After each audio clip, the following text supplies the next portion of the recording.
Thank you, Robin.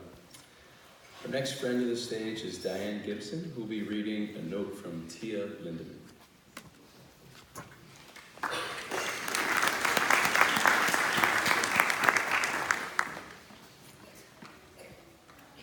Aloha and good morning. My name's Diane Gibson. I knew both Tia and Sylvia from the Tuesday morning cycle group from Bike Face.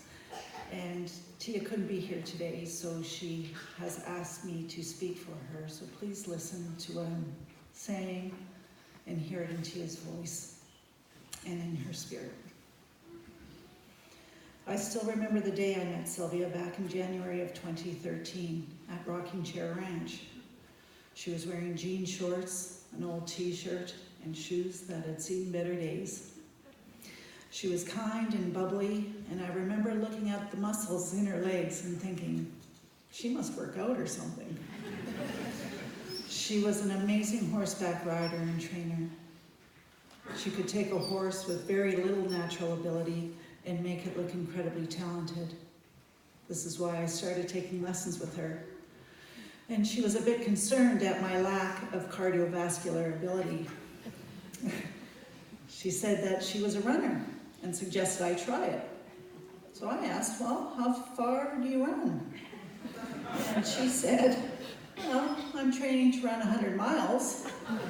And I said, oh, in a row?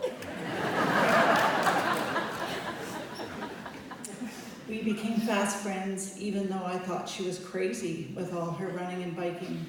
But I soon found myself inspired by her and attempting to run myself.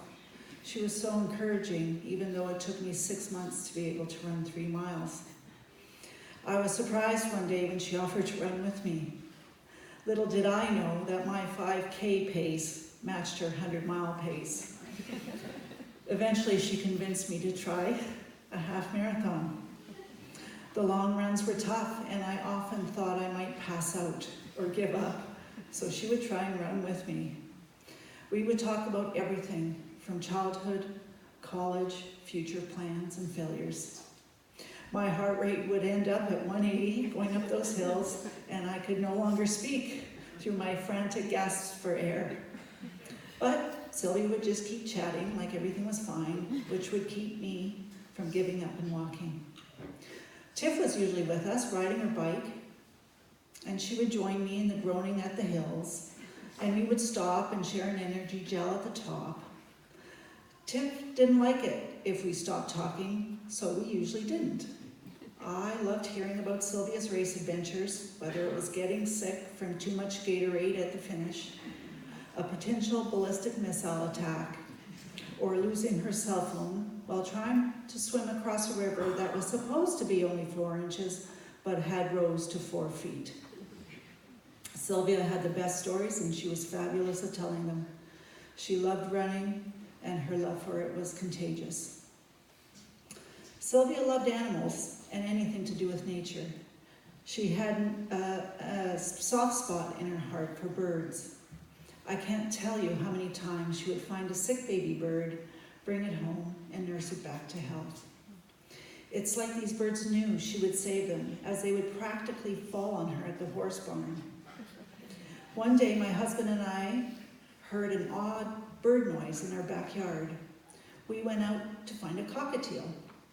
I sent Sylvia some pics, and she, of course, instantly loved it. After a week of no one claiming the bird, Sylvia convinced Mark to let her have it. Tiff named the bird Trixie. Sylvia fed Trixie, gave her lots of attention, but ultimately Trixie's love went to Mark. A couple of years later, Sylvia got Tsunami, the African gray bird, and Tsunami quickly fell in love with Sylvia. Sylvia would save chameleons as they tried to cross the road. And more than once, I had to wait for her during a bike ride because she saw dolphins and just had to swim out to see them, even though she was in her bike clothes. She lived life to the fullest and didn't let opportunities pass her by. It's not enough to say she loved Mark and Tiff because they were everything to her.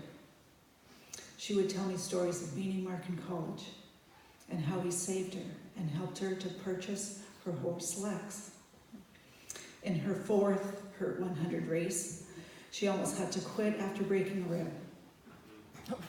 And she was so thankful Mark jumped in and hiked 48 miles with her to make sure she was okay. In her fifth Hurt 100, she told me it was one of the best moments of her life when Tiff ran for the last portion of the race and finished with her. My husband and I didn't have any family on the island, but Sylvia, Mark, and Tiff welcomed us into their family, often spending holidays and birthdays together. Unfortunately, I suffered a life-changing injury about 18 months ago and eventually had to leave the Big Island to get better medical care. Of course, Sylvia was there for me to help rehome my beloved horse. A lot of my friends disappeared as I was no longer the social athlete they saw all the time, but not Sylvia. She would call and text me often and listen as I bawled my eyes out about how much pain I was in and how it kept getting worse and doctors weren't figuring it out. Sometimes she would cry with me because to her, our friendship was for better or worse. She didn't care that I was now a somber, emotional hot mess. She was in it for the long haul, and she never gave up that I would get better one day. To say that I will miss her is an understatement, but I am thankful for the time I got to spend with her. She was my soul sister. She had seen me at my worst and yet helped me be my best.